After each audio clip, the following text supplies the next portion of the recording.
right back.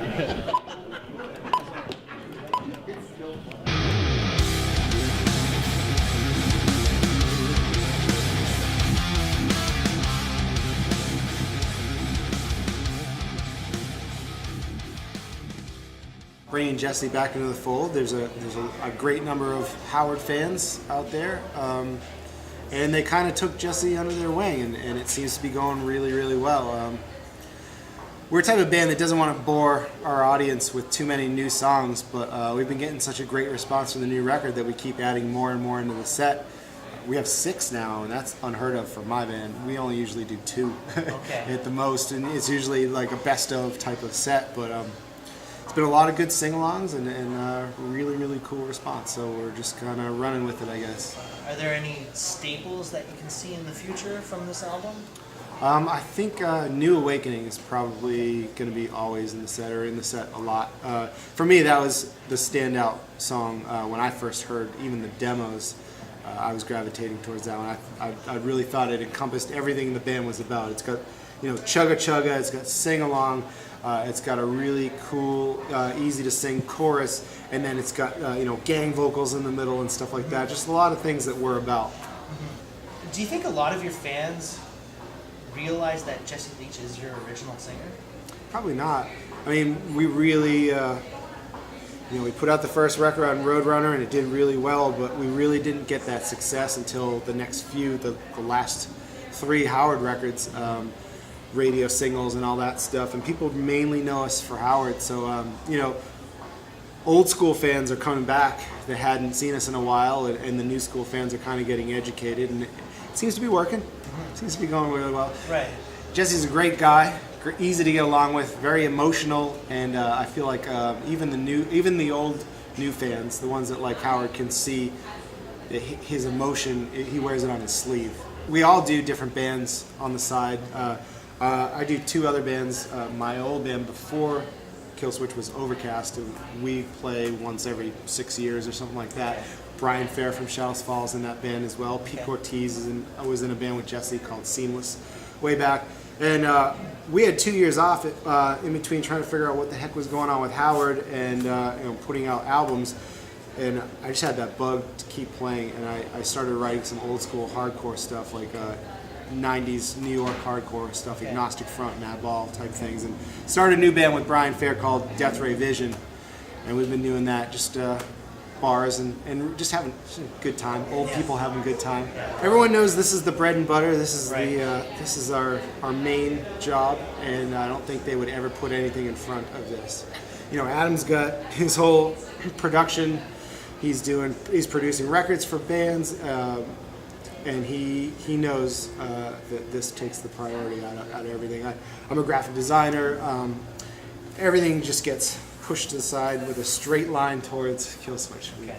And you actually, speaking of being the graphic designer, you designed the album cover for Disarm the Descent. All of them. Yep. All of them? Every single one so far. All the tour t-shirts and stuff like that. Okay. A lot of the things that you see by Killswitch, I've done stuff for Shallows Fall, Unearth, Hall That Remains, New England Metal Fest. Name them all. I cannot. There's a lot of them. I recently did the new Crowbar record. There's a good amount of stuff. Adam is a pretty eccentric character on stage. Does anybody ever get tired of that? Yeah? Sometimes it turns into the Adam show, and we have to reel him in a little bit. Okay. But you got to understand, he's just having a good time, and the fans really like it. Like, we don't, half the time we're not even sure if we like it, but... I like it, he hates it. Yeah, some of the stuff he does, if you're really bothered by it, if you say something to him, he'll either stop or calm it down a little bit. It's different, it's eclectic, but thank God the fans like it, otherwise it wouldn't be happening so much. Yeah.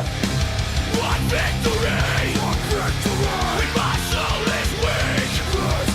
Where does my help come from?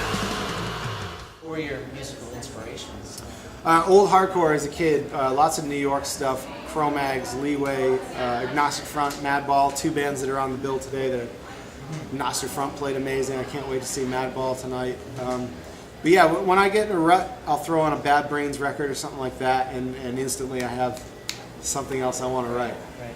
Are you a fan of horror And video games. and video games? Sure. Okay, tell us what you're into.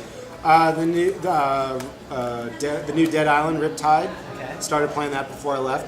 The new BioShock Okay. Infinite. Super into that.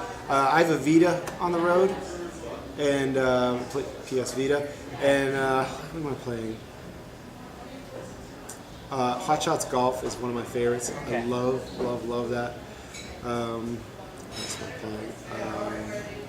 The new Assassin's Creed. And Ubisoft, based in Montreal.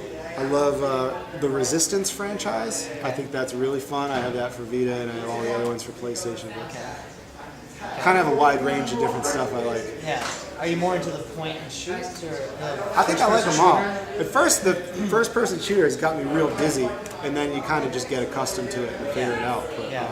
I like both. I like going back and forth. I love Tetris. I mean, I like the simple stuff too. Yeah. SimCity. Yeah, Puzzle Quest is actually one of my favorite games of all time. I don't know if you've ever played that. But No. that is an addictive game right there, Puzzle Quest. Okay. And horror movies, I love horror movies too. You mentioned both those things. Yeah. We were gonna watch Street Trash last night. I don't know if you've ever seen that, but it is bottom of the barrel, terrible, awesome movie. Right. B movie, awesome, 2 thumbs up. Might even be an F movie. Okay. It's pretty terrible and great at the same time. I mean, Evil Dead 1 and 2, two of my favorite horror movies of all time. Just like the remake? I liked it. I didn't love it. And I knew I wasn't gonna love it. Right. There's 2 scenes in there that bummed me out so much I want to get up and walk out of the theater. Everything else, I liked the gore, I liked the actors were okay. But 2 things. I don't know if you want me to spoil I it. do want you to spoil it. How the heck can you bury someone for 2 seconds and then dig them up and they're fine? At Yeah. the end of the movie. That Yeah. bummed me out. Come on! And there's another zombie that just got her hands cut off and instantly she dies. I'm like, how is she dying from her hands cut off?